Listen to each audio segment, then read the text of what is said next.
படிச்சு it should not have happened, it should not happen அப்படின்னு சொன்னாங்க. என்னுடைய பாபாஜி அவருடைய என்ன பவர், என்னுடைய குருநாருடைய என்ன பவர்ங்கிறது எனக்கு தெரியும். அதனால்தான் நான் கான்ஃபிடென்ட்டா இந்த படம் இப்படி ஓடும்னு சொன்னேன். அதுக்காக என்னுடைய பாபாஜி ரொம்ப பவர்ஃபுல், என்னுடைய ஆண்டவன் பவர்ஃபுல் அப்படின்னு சொல்லி நான் என்னுடைய காடை நான் உங்களை ரெக்கமெண்ட் பண்ணலை, நான் இன்ஃப்ளூயன்ஸ் பண்ணலை. உங்களுடைய ஆண்டவரும் அவ்வளவோ பவர்ஃபுல் தான்.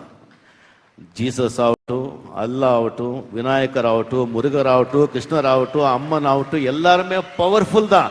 எங்க அவங்க பவர்ஃபுல் ஆகுறாங்க சொன்னா நீங்க எந்த அளவுக்கு நம்பிக்கை அவங்க மேல வைக்கிறீங்கிறதுல தான், எந்த அளவுக்கு நீங்க அவங்களுக்கு நம்புறீங்க அதுலதான், எந்த அளவுக்கு நீங்க அவங்க கிட்ட உங்களுடைய ஒப்படைக்கிறீங்க அதுலதான்.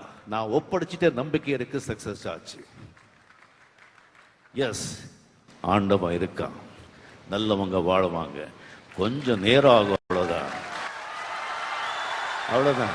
சோதனை வரும், சாதனை எப்போ ஆகும்? நீ சோதனையை சந்திச்சாதாயா சாதனை ஆகும்.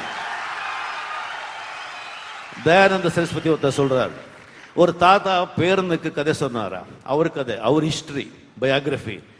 கண்ணா, நான் இந்த மாதிரி எங்க அப்பா ரொம்ப நல்லா படிக்க வச்சாரு, எந்த கஷ்டமும் கொடுக்கல, கான்வென்ட்ல படிக்க வச்சாரு, நல்ல வேலையில சேர்த்து வச்சாரு, உங்க பாட்டியை அவரே பார்த்து பொண்ணை பார்த்து கல்யாணம் பண்ணி வச்சாரு, நமக்கும் அழகாத ஒரு குழந்தை பிறந்தது உங்க அப்பா, அவனும் எந்த ட்ரபிளும் கொடுக்கல, அவனும் நல்லா படிச்சான், நல்லா சந்தோஷமானான், அவங்களும் சந்தோஷமா இருந்தாங்க. குழந்தைங்க வேற என்ன, குழந்தைங்களுக்கு இன்ட்ரெஸ்ட் போயிடும். வாழ்க்கையில எல்லாமே சந்தோஷமா இருந்தா என்ன, அதாவது வாழ்க்கையே கிடையாது. அது கஷ்டங்க இருந்தா தானே வாழ்க்கை.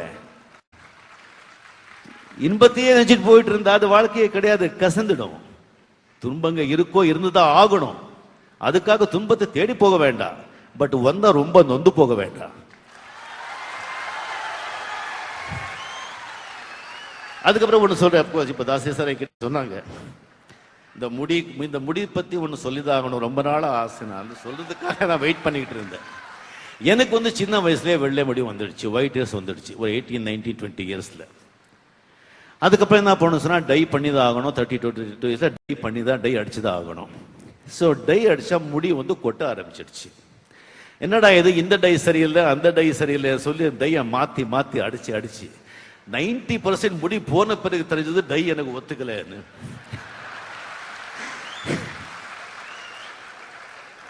நான் என்ன பண்றது?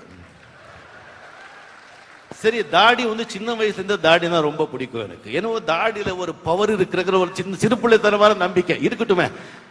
சின்ன சிறு பிள்ளைத்தன நம்பிக்கையை விட்டுணும், அதுக்கெல்லாம் புகை தெரிவு ஊட்டி பண்ணா வாழ்க்கையே சீரியஸ் ஆயிடும். தாடி இருந்தா ஏதோ ஒரு பவர் அப்படின்னு சொல்லி சரி தாடிக்கு டை அடிச்சா தாடி கொட்டாது, முகம் எல்லாம் கருப்பாயிடுச்சு.